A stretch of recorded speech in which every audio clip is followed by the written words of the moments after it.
person, and that is going to be most of what you get out of this evening, I think, is that conversation. I'm really looking forward to it.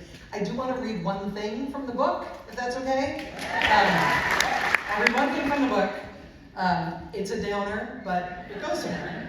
And then I'll just say a thing, and then we'll get right to talking with Kate. But thank you again for being here, especially just at a time when there's so much going on in the world, including so much terrible going on in the world, that talking about a book, getting together to talk about a book feels like not a luxury, but it feels like a kindness to me. So thank you. He was one of the most successful and celebrated industrialists on the planet, and his anti-Semitism was rank and unchecked. He spewed it freely in private tirades among friends and family and close business cohorts, newspaper reporters, pretty much anybody within earshot, in the office, in private chats, in interviews, at dinners, even on camping trips. One close friend wrote in his diary after witnessing one of these late-night round-the-campfire diatribes, quote, "Ford attributes all evil to Jews." Henry Ford even ordered his engineers to forego the use of any brass in his Model T automobile. He called brass a Jew metal.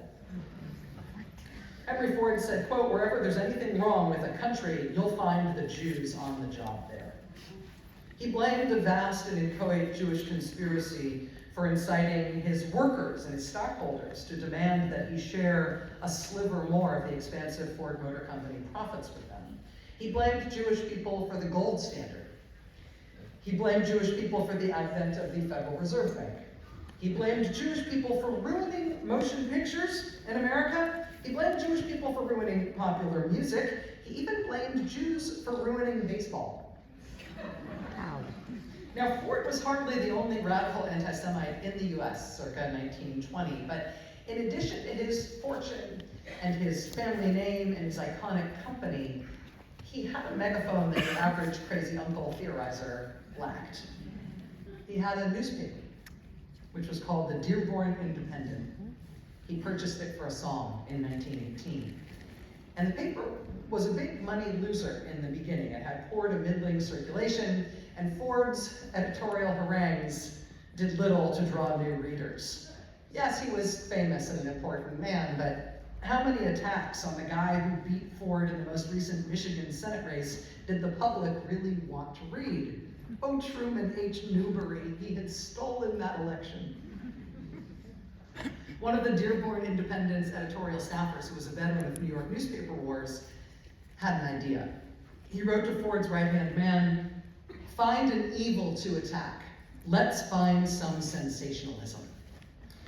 And lo, the answer landed unbidden, not long after. A newly translated English language edition titled "The Protocols of the Meetings of the Learned Elders of Zion."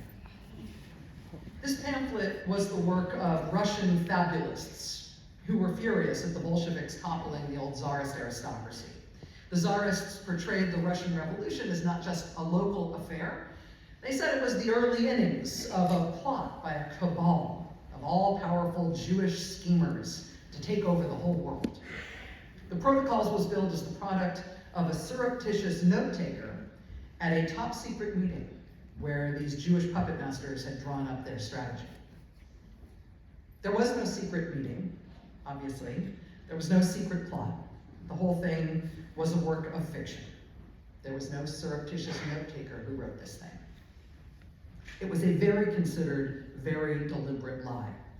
And it was, and is, a very dangerous piece of propaganda. But Ford and his newspaper bore down on it with alacrity. They started a new weekly series in the Dearborn Independent based on the Protocols. It would end up being a 92-part weekly series. Every week, for 92 weeks, headlines like these ran in Ford's paper. "The International Jew, the World's Problem." "Jewish jazz, moron music, becomes our national music." And "The Perils of Baseball, too much Jew." These were headlines splashed onto the pages of Ford's paper, which was distributed in Ford motor dealerships all across the country. Ford also saw to the publication of his foul series in book form. It was titled The International Jew, and it was 4 volumes. Never mind that the protocols had been exposed as make-believe in 1921, which was basically right in the middle of Henry Ford's 92-part weekly series based on it. His International Jew essays continued without pause, and Ford motor dealers kept tossing the latest issue of the Dearborn Independent onto the front seat of newly purchased Model T automobiles all over the country. Ford saw to it that the 4 volumes of The International Jew, the book version, he saw to it that those volumes were translated and published worldwide in 12 international editions, including one in Germany, and stick a pin in that. Of all the contributions Henry Ford made to this world, one of them was this: the most prolific, most sustained published attack on Jews the world had ever known. Other Americans organized an anti-Semitic publicity campaign of notable and notably Gentile Americans. People like Woodrow Wilson and Clarence Darrow and W.E.B. Du Bois and William Jennings Bryan joined the fight. They called Ford's utterings un-American and un-Christian. The former president, William Howard Taft, he was soon to be named Chief Justice of the United States Supreme Court, he accepted a speaking engagement in Chicago 2 days before Christmas 1920, a speaking engagement with the ADL, the Anti-Defamation League. At that event, he lambasted Ford. He said, quote, "There is not the slightest ground for anti-Semitism among us. It has no place in free America." But the German edition of Henry Ford's book landed in the hands of one particularly gifted propagandist. When Adolf Hitler published Mein Kampf in 1925, the author appeared to lift not just ideas, but whole passages from Henry Ford's own publications. The first edition of Mein Kampf actually extolled Henry Ford by name. Hitler wrote, "It is Jews who govern the stock exchange forces of the American Union. Every year makes them more and more the controlling masters of the producers in a nation of 120 million. It's only a single great man, Ford, to their fury still maintains full independence." Hitler, by this point, had already mulled sending some of his German shock troops to major American cities to aid what he hoped would be Ford's possible run for president in 1924. By the time Hitler became Chancellor of Germany in 1933, the German language edition of Ford's The International Jew was in its 29th printing in Germany. When a reporter for the Detroit News showed up at Nazi Party headquarters, though, in December 1931, to interview Hitler in his Munich office for her series, she had a series called 5 Minutes with Men in Public Eye. And for her 5 minutes with Adolf Hitler in Munich in 1931, she met him in his office, and she was surprised when she entered his office to find that he had hanging on the wall right behind his desk a large framed portrait of one very famous American. Hitler explained to the Detroit Reporter, quote, "I regard Henry Ford as my inspiration." The reporter asked Hitler that day point blank why he was anti-Semitic. He said without hesitation, "Somebody has to be blamed for our troubles." So,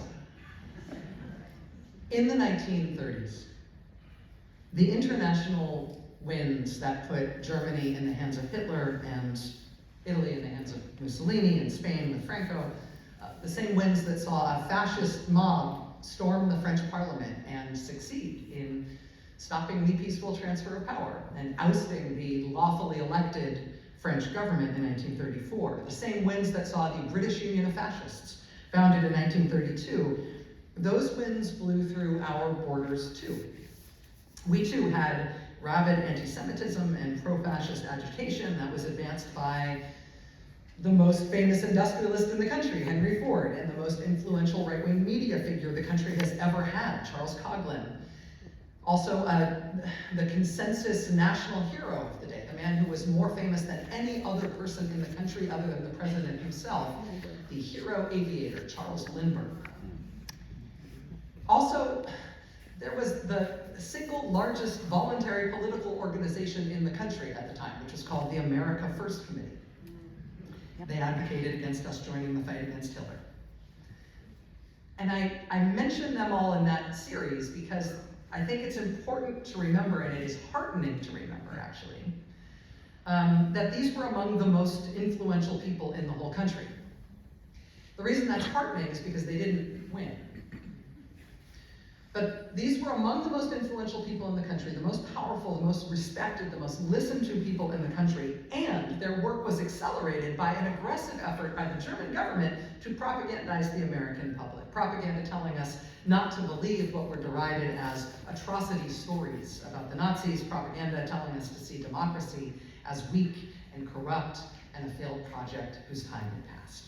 We also had proliferating paramilitary groups who built and stockpiled bombs, who plotted to overthrow the government, who plotted the mass murder of congressmen, who in some cases had advice and direct support from the German government in Berlin. It was all happening at once, and that's what Prequel is about, those dynamics at work and taking hold here to what is still to me a surprising degree in the lead up to World War II.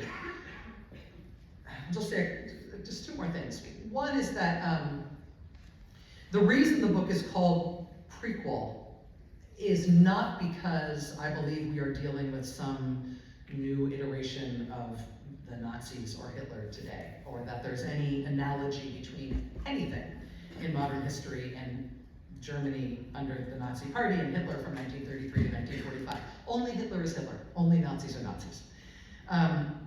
This book is called Prequel not because of the bad guys, but because of the good guys.